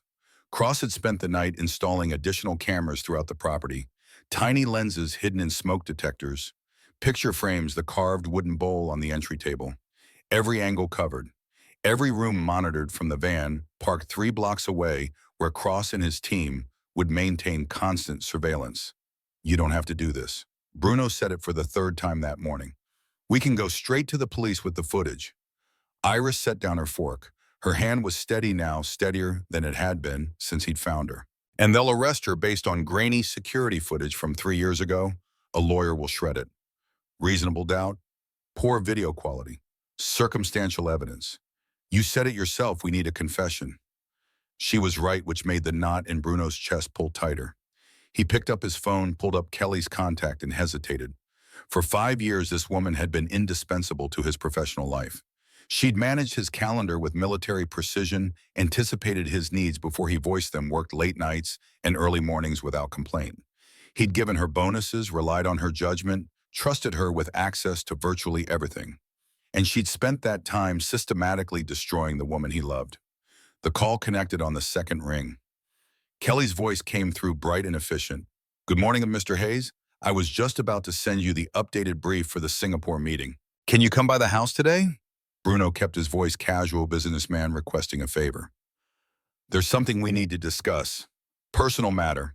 A pause brief enough that someone who didn't know Kelly well might miss it. But Bruno had worked with her long enough to hear the curiosity beneath the professional veneer. Of course. What time works for you this afternoon? Around 2. I'll be there. The call ended. Bruno set the phone down, aware of Iris watching him with those hollow green eyes that had seen too much. She's coming. His voice was flat. The next 4 hours crawled. Bruno worked from his home office, responding to emails with half his attention while the other half stayed fixed on the clock. Cross called twice to confirm equipment was functioning, that the audio feeds were clear, that his team was in position. Iris retreated to her room and emerged only once to drink water she couldn't keep down. The fear had her in its grip, again that constant low-level terror that had become her baseline. At 1:45, Bruno found her standing in the guest suite bathroom, staring at her reflection with something like horror. I can't do this. Her voice shook. When she sees me, when she realizes I'm alive, what? Bruno kept his voice gentle. There are 5 cameras in this house. Cross is watching everything. 2 of his people are parked outside. She can't hurt you. She almost did before, with you right there, with witnesses around. She doesn't care about consequences. Then we'll make sure the consequences find her this time. The doorbell chimed at exactly 2 p.m. Kelly's punctuality had always been flawless. Bruno answered, and there she was, mid-30s, dark hair pulled back in a neat bun, professional but approachable in slacks and a cashmere sweater. She carried a wicker basket covered with checkered cloth. I brought lunch. Kelly's smile was warm, genuine to anyone who didn't know what she was. Homemade soup, fresh bread. I figured with everything you've been dealing with, a home-cooked meal might help. That's thoughtful. Bruno stepped aside, letting her enter the foyer. Actually, there's someone I'd like you to meet. He led her to the living room where Iris sat perched on the edge of the couch, hands folded in her lap to hide their trembling. Kelly followed, still holding the basket, and stopped dead when she saw Iris's face. For half a second, genuine shock flickered across her features before the professional mask slammed back into place. Kelly, this is Iris. Bruno watched both women carefully. My ex-wife. She's staying with us while she gets back on her feet. Kelly's smile never wavered, but her knuckles went white where she gripped the basket handle. It's nice to meet you. I've heard so much about you over the years. Bruno mentioned you were staying here. She hadn't heard anything of the kind. Bruno had deliberately kept Iris's presence quiet from everyone except Cross. But Kelly's training was excellent. She adapted instantly, playing the role of gracious colleague, meeting the boss's house guest. Thank you for the food. Iris's voice came out thin but steady. That's very kind. Kelly moved to the coffee table and began unpacking the basket. A large thermos, 3 cups cloth napkins, a container of what looked like chicken soup. Her movements were practiced efficient, and Bruno noticed how she positioned herself with her back to them while she worked, hands hidden from view, as she poured liquid from the thermos into each cup. I made tea as well. Kelly turned, offering the first cup to Iris. It's a special blend, very calming. I thought you might need something soothing after everything you've been through. She extended the cup toward Iris with a smile that didn't quite reach her eyes. Iris reached for it, and Bruno saw Kelly's expression shift just for a microsecond into something predatory and satisfied. In that instant, he knew. Whatever was in that cup, it wasn't just tea. Actually, Bruno stepped forward smoothly, intercepting the exchange. Why don't we switch? I could use something calming myself. The merger talks have been brutal. He took the cup from Kelly's hand and offered it back to her while passing a different cup to Iris. Kelly's smile froze, becoming something carved and brittle. Oh, that's not necessary. Her voice stayed light but gained an edge. I made that one specifically for your ex-wife. Different honey blend. I insist. Bruno kept his eyes locked on hers. Drink it, Kelly. The silence that followed felt enormous. Somewhere in the house, a clock ticked. Outside, traffic hummed. Kelly stared at the cup in her hand, then at Bruno, and something shifted behind her eyes. The mask cracked, slipped, fell away entirely. What remained was raw and desperate and utterly cold. You know, it wasn't a question. Her voice had changed completely, losing all warmth. How long have you known long enough? Bruno's voice stayed level despite the rage building in his chest. I found the security footage. Saw you watching our house. Saw you hit her with your car. Kelly laughed, a bitter sound that held no humor. Of course you did. I should have destroyed those hard drives, but I thought she'd done that before she ran. Sloppy of me. Why, the word came from Iris, barely louder than breath. Why did you do this? Kelly turned to her, and the hatred in her gaze was pure and terrible. Because you were in the way. You were always in the way. Bruno moved slightly, positioning himself between them without making it obvious. Kelly noticed, and that brittle smile returned. Don't worry, I'm not going to hurt her now. Not with you standing right there. Not with, she glanced around, taking in the room with new understanding, whatever surveillance you've obviously set up. You're smarter than I gave you credit for, Bruno. I always thought you were too soft, too trusting. Guess I was wrong. You terrorized her for months. Bruno's voice was cold steel. You broke into our house. You tried to kill her and my child.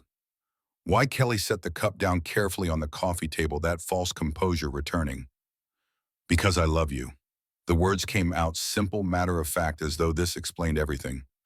I've loved you since the day I started working for you. You were everything I wanted. Smart, ambitious, driven. We were perfect together. We were never together. Bruno felt sick. You worked for me, that's all. In your mind, maybe. Kelly's voice turned sharp. But I saw how you looked at me during those late nights, how you relied on me, how you told me things you didn't tell anyone else. You needed me, Bruno. We had something real. And then there was her. She spat the last word at Iris with pure venom. Iris flinched but held her ground. She was nobody. Kelly continued, the words spilling out now like poison she'd been storing for years. A freelance artist with no ambition. She was making you soft, making you weak. I watched you change after you married her. Watched you become less focused, less driven. She was holding you back from everything you could be. So you decided to get rid of her. Bruno's hands clenched into fists at his sides, by scaring her to death. I wanted her gone. Kelly shrugged, casual about attempted murder. I didn't particularly care how. I started with the letters, hoping she'd just leave on her own. When that didn't work, I escalated. Followed her around, let her see me watching, made her feel hunted. It was easy, really. She was already anxious, already isolated because you were never home. Breaking her was simple. You broke into our house. Bruno's voice shook now. While we were sleeping, through the bedroom window. Kelly smiled at the memory. You'd left it unlocked. I stood there watching you both sleep for almost an hour. I could have killed her then, but I wanted her afraid first. wanted her to run on her own. It would have been cleaner that way. But she didn't run. Iris's voice was stronger now, anger cutting through the fear. So you tried to kill me. I borrowed my brother's car. Kelly met her eyes without flinching, waited for the right moment. You were so predictable, always taking the same route to the grocery store, always crossing at the same intersection. I just had to wait for a day when there weren't too many witnesses around. The timing worked out perfectly. You hit me and drove away. Iris's voice cracked. I was pregnant. You almost killed my baby. Kelly's expression didn't change.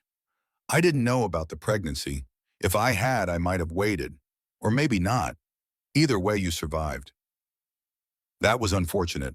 The casual evil of it stole Bruno's breath. He stared at this woman he'd trusted, worked beside, relied upon, and saw a stranger. A monster wearing a familiar face. I watched you grieve after she left. Kelly's voice softened slightly, turning almost tender. You were heartbroken, yes, but you were also free. I stayed close, brought you coffee, listened when you needed to talk, waited for you to realize we belonged together. It was just a matter of time. I never looked at you that way. Bruno forced the words out. Not once, not ever, not yet. Kelly's voice gained conviction. But you would have. Eventually, once you'd healed, once enough time had passed, you'd have seen what was right in front of you all along. We could have built an empire together, Bruno. We could have had everything. And when she came back, Bruno gestured toward Iris. When you saw she was alive, what then? Then I had to finish what I started. Kelly's voice went flat again. I couldn't let her ruin everything a second time. So yes, I put sleeping pills in that tea, enough to make her very sick, enough that she might not wake up depending on her condition. It seemed like the kindest option, really. She'd just drift away. Painless, painless. Bruno repeated the word, disbelief making his voice rise. You think attempted murder is painless? More painless than what she put herself through. Kelly gestured at Iris dismissively. 3 years on the streets, that was her choice. I gave her a clean way out 3 years ago. She chose to suffer instead. I chose to protect my son. Iris stood, and despite her fragility, despite the way she still trembled, her voice rang clear. I chose to keep him safe from you. And look how that worked out. Kelly laughed. He grew up without a mother anyway. At least if you died quickly, it would have been a tragedy instead of abandonment. He'd have mourned you instead of wondering why you didn't love him enough to stay. The words hit Iris like physical blows. She swayed, and Bruno moved quickly to steady her. Through the living room window, he saw Cross's van pull up the driveway, followed by 2 police cruisers. Kelly saw them too. Her expression shifted through several emotions. Surprise, resignation, and finally a strange sort of relief. I did it for us. Her voice turned soft, almost pleading, as she looked at Bruno. Everything I did was for us. You have to understand that. I love you. I was trying to give us the life we deserved. The front door burst open. Police officers entered with weapons-drawn voices, commanding Kelly to put her hands up. She complied slowly, still staring at Bruno with those desperate eyes. You'll see. She said it as they pulled her arms behind her back, metal cuffs clicking into place. Eventually you'll understand. We were meant to be together. They led her away, still talking, voice fading as they guided her out the front door and into a waiting cruiser. Cross entered, last tablet in hand, showing footage of everything that had just transpired. Got it all. His voice was grim.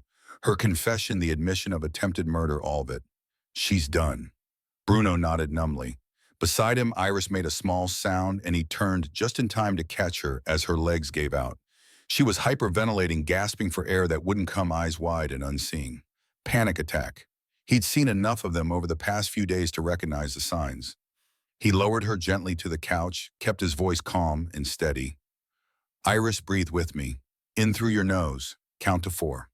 She couldn't. Her whole body shook violently, tremors so intense she seemed to be vibrating. Bruno pulled out his phone and called Dr. Mitchell, explained the situation in terse sentences. The doctor promised to come immediately. Cross stood awkwardly in the doorway, clearly uncertain whether to leave or stay. Give me a minute, Bruno said without looking up. Cross nodded and retreated outside. It took 20 minutes for Iris to calm enough to speak. When she did, her voice was hoarse and broken. It was real. She stared at nothing. All of it. It was all real. Someone really did want to kill me. I know. Bruno kept hold of her hand, grounding her. I'm sorry. I'm so sorry I didn't see it. She wasn't trying to protect you. That's what she said. She did it because she wanted you. Because I was in the way. I spent 3 years on the streets because your assistant was obsessed with you. The enormity of it settled over them both. All that suffering, all that fear, all those lost years because of one woman's delusion. Because Bruno had been too blind to see the warning signs, too absorbed in his work to notice that the person handling his life was unraveling into dangerous obsession. Dr. Mitchell arrived and gave Iris a sedative, something to bring her down from the panic to help her sleep. She fought it at first, said she needed to stay alert, needed to be ready, but eventually her eyes grew heavy and she slipped under. Mitchell helped Bruno move her to the guest suite, got her settled in bed with the IV reattached to replace fluids she'd lost during the panic attack. In the hallway, Mitchell's face was grave. She's not going to be okay for a long time. This kind of trauma layered on top of everything she's already endured, she needs serious help. Intensive therapy, possibly inpatient treatment. She can stay here. Bruno's voice left no room for argument. Whatever she needs, I'll provide it. That might not be enough. Mitchell packed his bag. Sometimes the best help comes from professionals in controlled environments, places designed specifically for trauma recovery. We'll cross that bridge if we come to it. After the doctor left, Bruno stood in the quiet house feeling the weight of everything pressing down. Through the window, he watched the police cars drive away, taking Kelly to a jail cell where she'd await trial. Justice. They'd gotten justice. He'd done everything right, found the evidence, set the trap, made sure she confessed on camera. So why did it feel like losing Cross found him there 20 minutes later? The investigator looked as exhausted as Bruno felt. The DA's office is already filing charges. With the footage and her confession, this is going to be an easy prosecution. She'll go away for a long time. Good. For what it's worth, Cross shifted his weight. You did the right thing. Bringing her to justice protects your family, prevents her from hurting anyone else. Does it? Bruno's voice was hollow. Because my ex-wife is sedated in a guest room, traumatized all over again. My son is going to come home to a house full of police tape and questions. And I have to figure out how to explain that the woman who worked for me, who I trusted, who brought him cookies and asked about his day, tried to murder his mother. You couldn't have known, Cross said it gently. Obsession like that, it hides itself. Presence as dedication. By the time you see it for what it is, it's usually too late. It was 3 years too late. Bruno sent Cross away and spent the rest of the afternoon making calls. To his lawyer about restraining orders and trial preparation. To his mother asking her to keep Ethan another night because something had come up. To a therapist specializing in trauma booking an emergency consultation for tomorrow. The practical details of crisis management, each task a distraction from the larger horror still settling into his bones. Evening came. He checked on Iris every 30 minutes, found her sleeping, fitfully, occasionally crying out in dreams he couldn't reach. Around 7, his phone buzzed with a text from an unknown number. When he opened it, his blood ran cold. The message was from Kelly. Somehow she'd gotten access to a phone from the jail. The text was brief. I meant what I said. I did it for us. You'll forgive me eventually. We're meant to be together. I'll wait for you, however long it takes.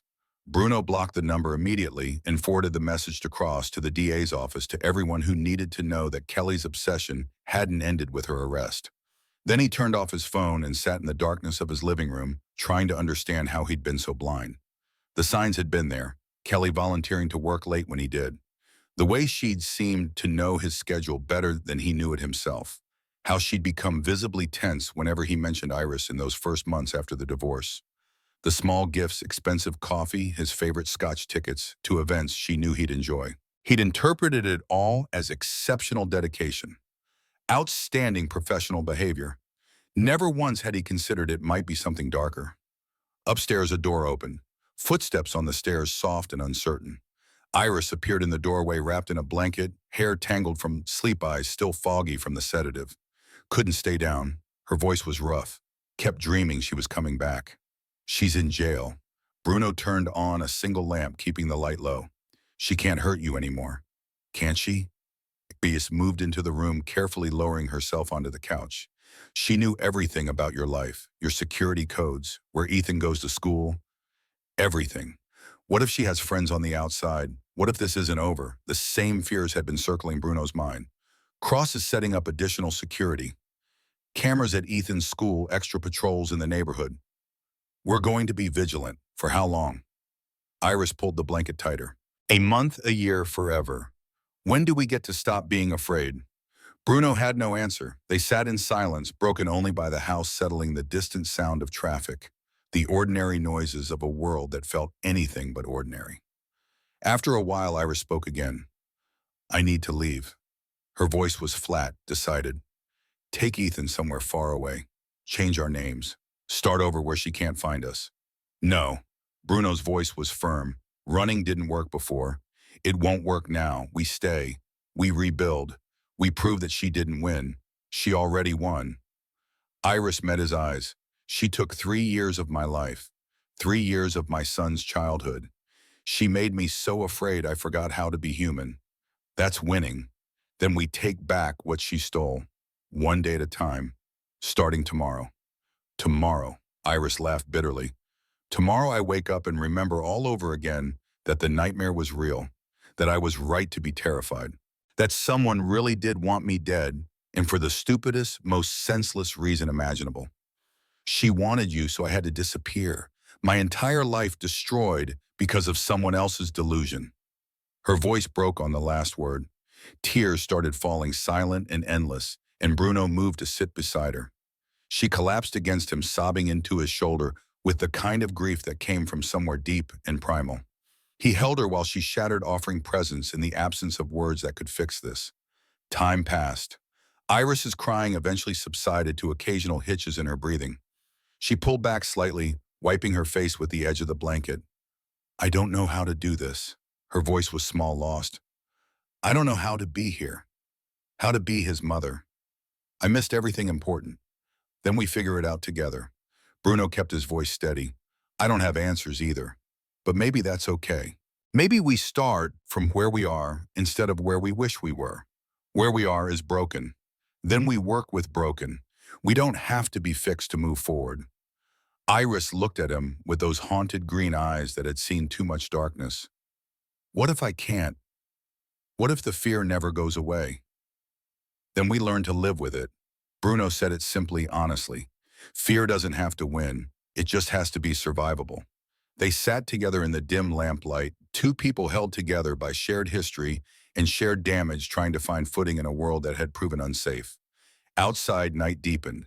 Somewhere in a jail cell, Kelly Mitchell sat convinced that love justified everything she'd done. And in this house, Bruno and Iris began the impossible work of believing that safety might be possible again.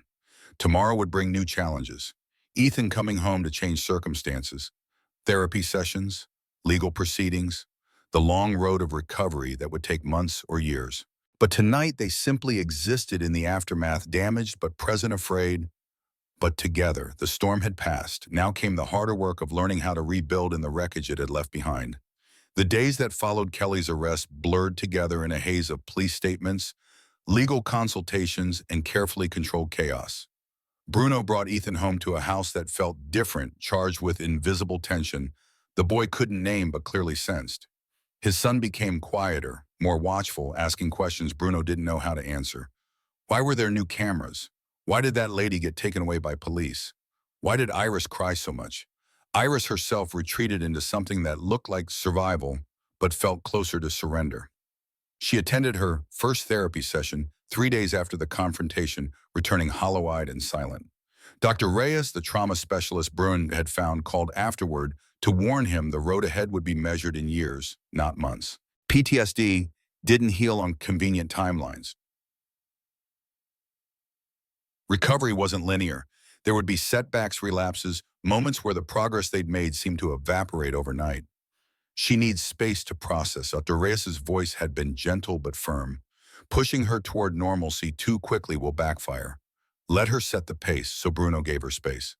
He moved her belongings from the main house guest suite to the smaller cottage at the edge of the property, a one-bedroom structure originally built for staff that had sat empty for months.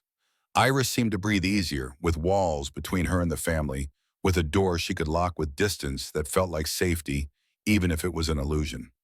The separation hurt more than Bruno wanted to admit.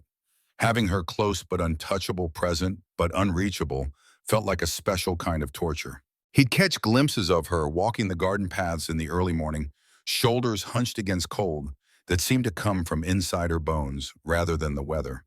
She moved like someone still waiting for the next blow to fall. Ethan noticed. His 5-year-old brain couldn't articulate what he was sensing, but it manifested in small ways. Nightmares that had him calling for Bruno 3 times a night, reluctance to go to school, a new habit of checking windows and doors, obsessively mimicking security behaviors he'd watched the adults perform. The trauma was spreading, infecting everyone it touched. 2 weeks passed, then 3. Bruno maintained his work schedule as best he could while managing the household, coordinating with lawyers overseeing security upgrades. Kelly's arraignment happened without him. He sent his attorney to represent his interests, couldn't stomach seeing her face again. The news came back that she'd pleaded not guilty, was claiming temporary insanity, seemed to genuinely believe she'd done nothing wrong. The trial was set for 6 months out, 6 more months of waiting, of living in limbo, of wondering if justice would actually arrive. Iris's therapy continued 3 times weekly. She took her medications now, the anti-anxiety pills she'd refused before, though she complained they made her feel disconnected from reality. Better disconnected than drowning, Dr. Reyes had apparently said. Bruno only knew about these sessions secondhand through brief updates Iris would give when he brought her groceries or checked on her heating system. Their conversations stayed surface level, careful. Neither of them knew how to bridge the gap that had opened. Then one evening in late March, as Bruno was putting Ethan to bed, his son asked the question that had been building for weeks. "Why doesn't Iris eat dinner with us anymore?" Bruno paused, one hand on the light switch. "She's not feeling well. You know that. But she's been not feeling well for a really long time." Ethan's voice carried that particular kid logic that was harder to argue with than adult reasoning. "And you said eating with family helps people feel better. You always make me eat dinner even when I'm sad." The observation struck home. Bruno sat on the edge of the bed, buying time to formulate a response that was honest without being cruel. "Iris is dealing with some grown-up problems that are hard to fix. Sometimes people need space to heal. Does she not like us?" The question came out small, vulnerable. "No, buddy. She likes us very much. She's just scared right now." "Of what? Everything?" The truth slipped out before Bruno could filter it. "She's scared of everything, and that's a really hard way to live." Ethan processed this with the seriousness he applied to important matters. "Maybe we should invite her anyway. Even if she's scared. Sometimes when I'm scared of the dark, you sit with me until I'm not scared anymore. Maybe Iris needs someone to sit with her." The wisdom of children. Bruno felt something crack in his chest, some wall he'd built around his own fear and helplessness. "You're right. We should invite her." The next morning, he walked to the cottage and knocked. Iris answered in sweatpants and an oversized sweater, hair pulled back, face bare. She looked marginally less gaunt than she had 3 weeks ago, but the shadows under her eyes remained. "Ethan wants you to have dinner with us." Bruno kept his voice neutral, giving her the option to refuse. "Tonight, in the main house," he asked specifically. Said it's important. Something flickered across Iris's face, fear, longing, uncertainty all tangled together. "I don't know if I'm ready." "You don't have to be ready. You just have to show up." She stared at him for a long moment, then nodded slowly. "What time, 6?" Bruno left before she could change her mind. The day dragged toward evening with agonizing slowness. He checked in with security, reviewed the latest updates from his attorney about Kelly's case, tried and failed to focus on the acquisition deal his team was finalizing. At 5:30, he started cooking nothing fancy, just pasta with marinara sauce, garlic bread salad, comfort food. Ethan set the table with exaggerated care, placing 3 napkins, 3 forks, 3 glasses of water. At 6, exactly, a soft knock came at the back door. Iris stood on the threshold wearing a simple dress Bruno recognized from years ago, looking terrified but determined. Ethan ran to greet her, grabbing her hand and pulling her inside with the easy affection of a child who didn't understand complicated adult emotions. "I helped make the table pretty for you. See, it's beautiful." Iris's voice caught, but she smiled. "Thank you for inviting me." They sat around the dining table, the 3 of them, and for the first few minutes, awkwardness reigned. Ethan filled the silence with chatter about school, his new friend Marcus the hamster in their classroom who had babies. Normal kid things. Iris listened, actually smiled a few times, and Bruno felt something ease in his chest. Can you pass the bread? Iris asked, and Bruno did, and their fingers brushed briefly during the exchange. Neither pulled away immediately. Dinner stretched past an hour.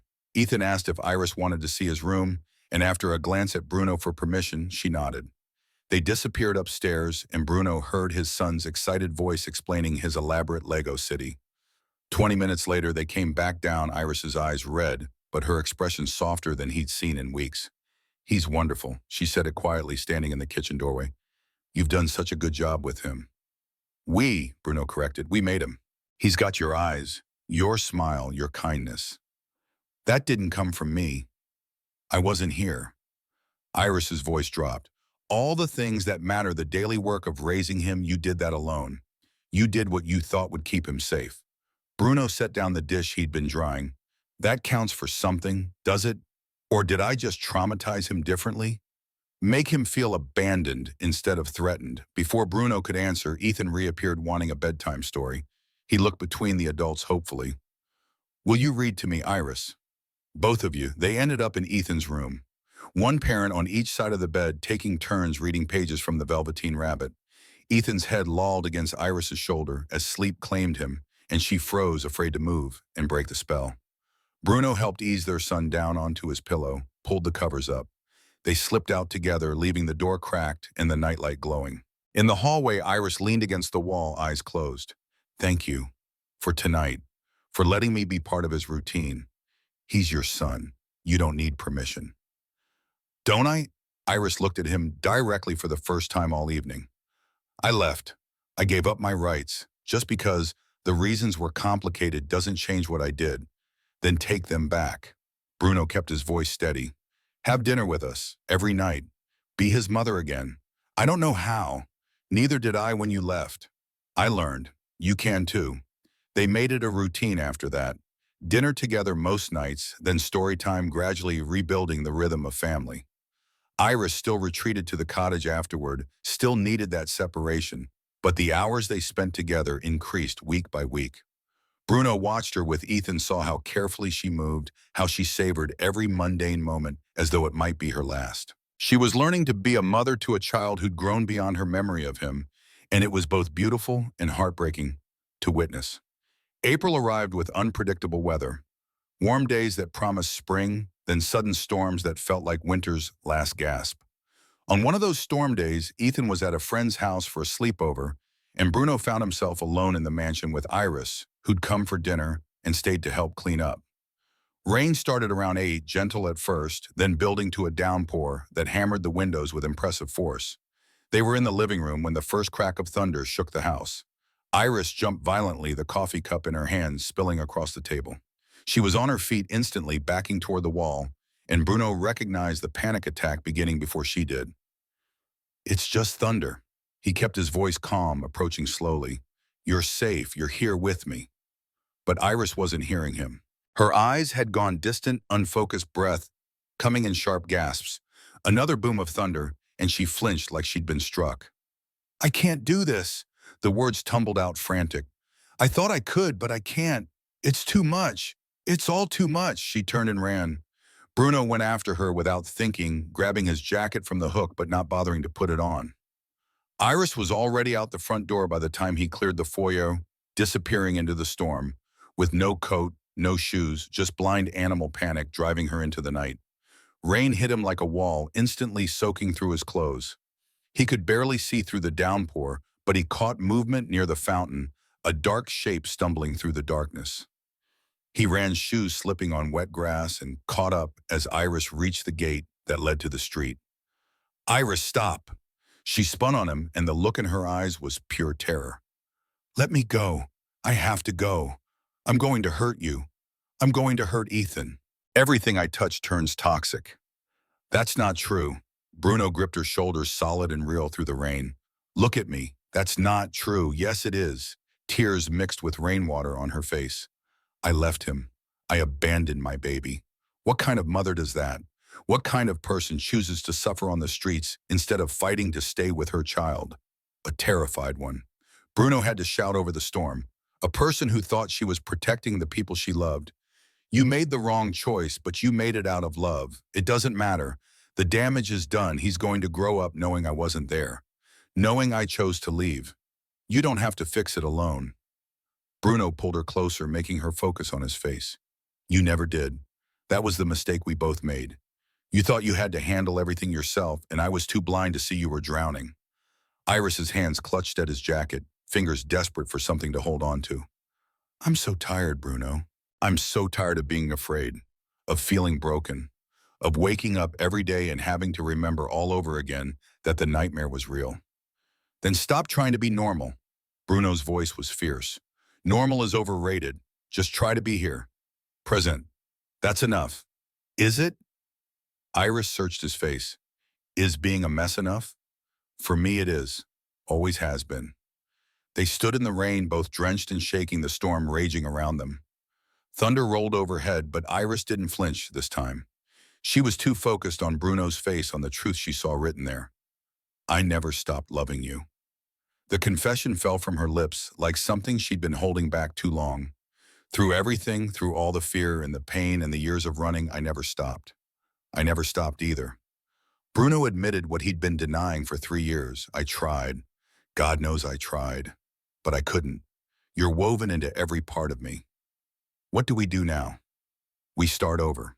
Not where we were. Where we are. Two broken people who love each other, trying to figure out how to be a family again." Iris touched his face with trembling fingers, tracing the lines that 3 years had carved there. "I don't know if I can be what you need. You're already what I need. You're here.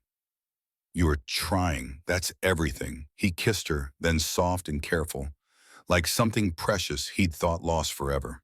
She kissed him back with years of longing and regret and hope, all tangled together. The rain pounded them both, cold and relentless, but neither pulled away. They stood in the storm, holding each other, finding solid ground in a world that had proven itself capable of infinite cruelty. When they finally went back inside, soaking wet and exhausted, they found the house empty and quiet. Bruno brought towels, started a fire in the living room fireplace. They sat wrapped in blankets while their clothes dried, not talking much, just existing together in a way they hadn't been able to since everything fell apart. "Move back into the main house." Bruno said it quietly, afraid to push, but knowing it needed to be said.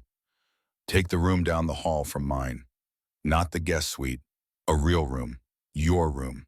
"Bruno," Iris's voice held warning and wanting both. "I'm not asking you to share mine. Not yet." He held up a hand. "I'm just asking you to be close. To stop hiding in the cottage like you're waiting to be sent away. What if I'm not ready? Then you're not ready. But you don't have to be alone while you figure it out." Iris stared into the fire flames reflected in her eyes. After a long silence, she nodded. "Okay, I'll move back." The transition happened gradually over the next week. Iris brought her few belongings from the cottage, claimed the bedroom Bruno had prepared, decorated, simply nothing overwhelming, just a safe space that was hers. She still startled at unexpected sounds, still had nightmares that woke her gasping, but being closer seemed to help. When the panic attacks came at 3 a.m., Bruno was just down the hall instead of across the property. They built a new normal from the ruins of the old one. Family dinners every night, homework help for Ethan, grocery shopping together on Saturdays. Therapy sessions that Bruno started attending with her when Dr. Reyes suggested couples counseling might accelerate healing. They learned to communicate again, to express needs without accusations, to navigate triggers and boundaries with care. Summer arrived. Kelly's trial was postponed, twice pushed into autumn, by legal maneuvering that Bruno's attorney said was standard but felt like torture. The waiting gnawed at them both.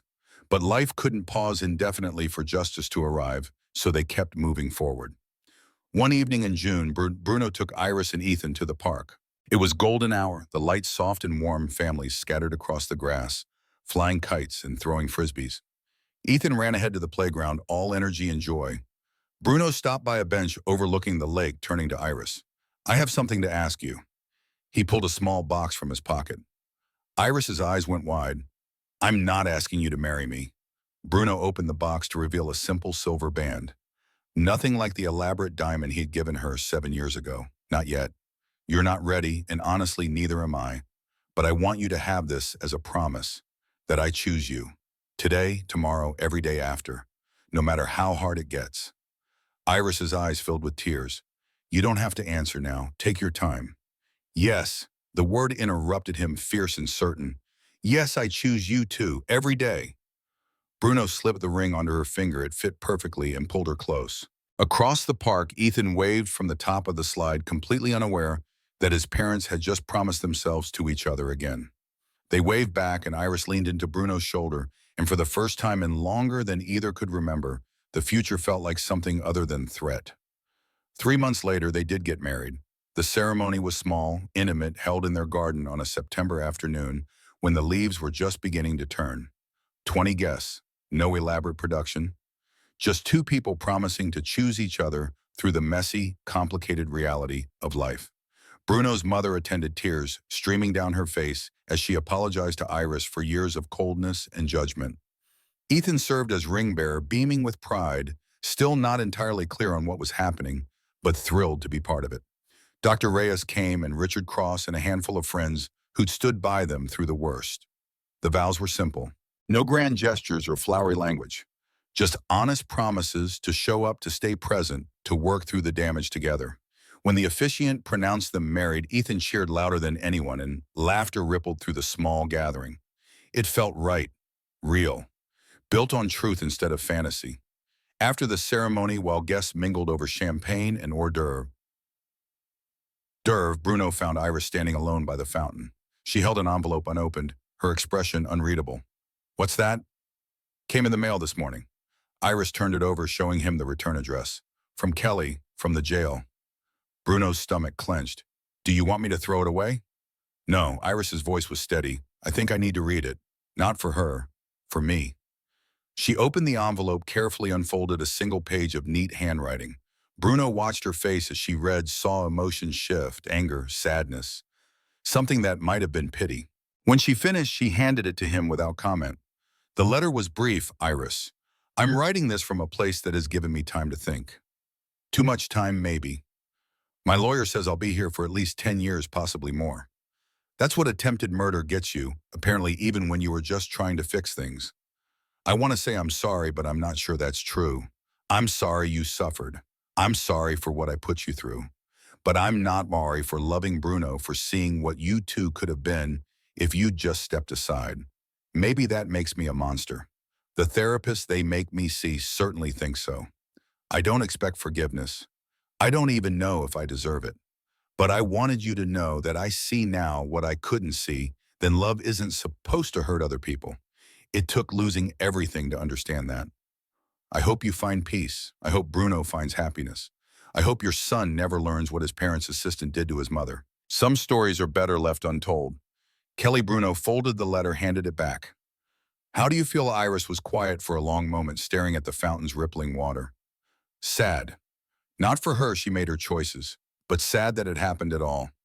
That obsession can twist someone so completely they think attempted murder is reasonable. That's not love. That's sickness.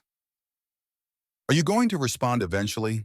Not because she deserves it, but because I need to let go of the anger. Carrying it around is exhausting. She tucked the letter into her purse and turned back toward the gathering. Through the crowd, Ethan was showing his grandmother his bow tie, chattering about cake. The scene was so normal, so beautifully mundane that it momentarily stole Bruno's breath. Later that night, after guests departed and Ethan collapsed into bed exhausted from excitement, Bruno and Iris sat on the porch swing, watching fireflies drift across the darkened garden. The ring on Iris's finger caught starlight. Tell me the truth. Iris's voice was soft. Are we going to be okay? I don't know. Bruno was done with false reassurances. We're both damaged. We've got years of therapy ahead. There'll be setbacks, bad days, moments where the past crashes back and it feels impossible to move forward. That's not very reassuring, but we're doing it together. That counts for something. Maybe everything. They rocked gently, the swing creaking its familiar rhythm. Inside, the house was quiet. Tomorrow would bring new challenges. Kelly's trial in 2 weeks, Ethan starting first grade, the constant work of healing. But tonight they were simply here. Married, together, choosing each other despite knowing exactly how broken they both were. Love isn't the absence of cracks. The thought settled over Bruno with the weight of truth. Love is choosing to hold the pieces together even after they've shattered. It's showing up day after day. It's forgiving the unforgivable.